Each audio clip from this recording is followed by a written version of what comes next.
Whitey. Okay, I'll give you one lick of this.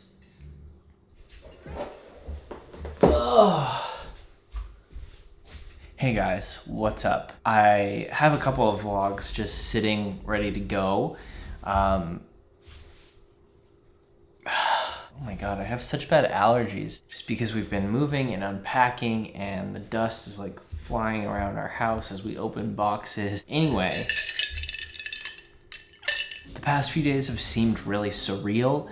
Everything has just felt like a dream moving into this beautiful house. It's just like that Talking Heads song where it's like, this is not my beautiful house.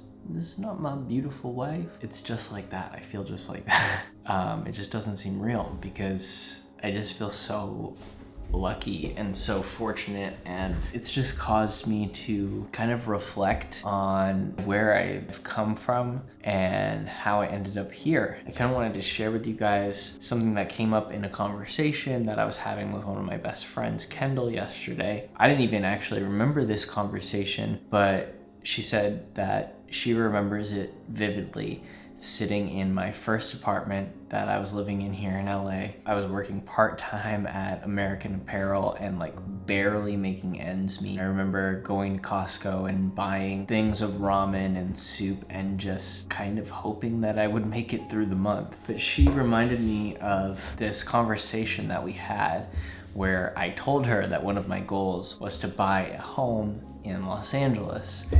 And let me show you guys something.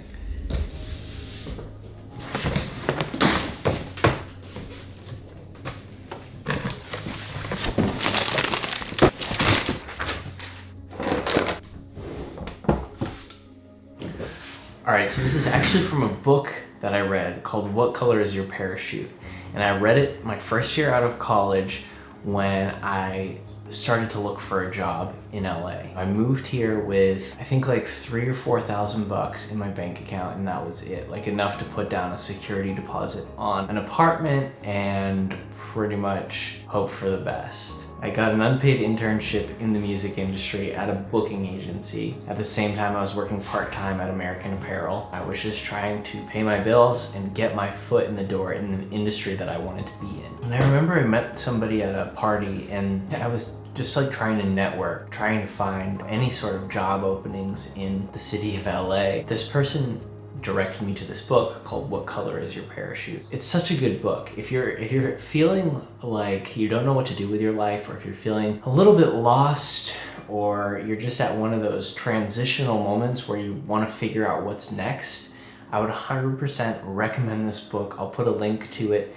down in the description, or you can go visit your local bookstore and pick it up. But this part of the book stuck with me so much, and I think it has sort of guided my life in a way that like I didn't even realize. Looking back 8 years later, I can look at this and be like, wow, all of that is still very true. So let me just show you what this book tells you to do. I'm not a good artist. I'm so bad at crafts. I drew 3 circles. This is a shit. Okay. The book tells you to do this. It says draw 3 circles, like a Venn diagram. And then you label these circles as things that you're passionate about. So for me, the first thing was music. The other thing that I really like, I like tech. I love the internet, I love technology, social media, all that kind of stuff. And then over here, another thing that I was really passionate about, I literally wrote this down, partying. It's so stupid. When you're trying to figure out what you want to do with your life, if you can land right here in the sweet spot where you're combining each one of these circles, then you are gonna be happy. Looking at this now and thinking about how I wrote this down in 2012 when I was having a conversation with Kendall about what I was gonna do with my life. My 3 passions, how do I combine all of them? Well, passionate about music, so I started throwing parties for music that I liked. And then my other business is Ride or Cry, which is a social media, digital strategy, creative agency. I look at this now and I'm like, wow, I really did it. Like I combined all three things into one thing. My first job in music landed right here. My first job was doing social media at an artist management company.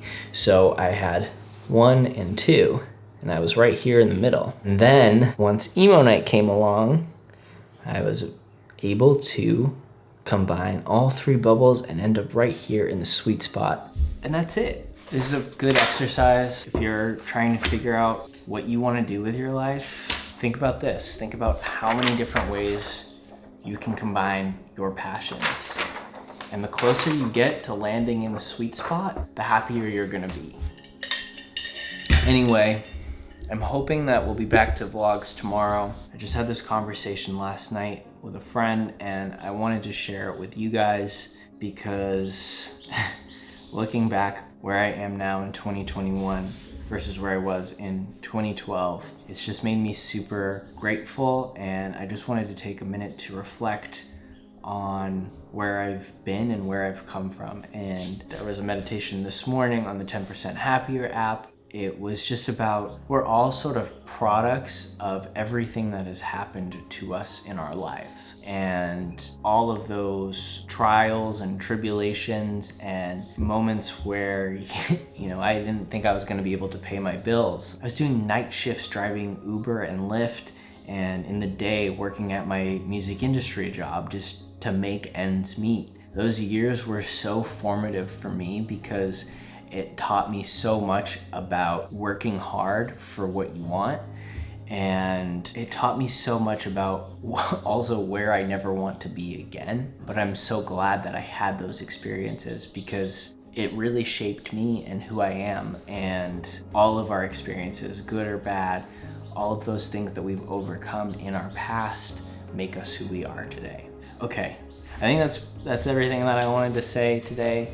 Anyway, again, I'm so grateful for all of you guys. Thank you so much for watching these videos and being on this journey with us. Hopefully tomorrow we will be back to regularly scheduled vlogs.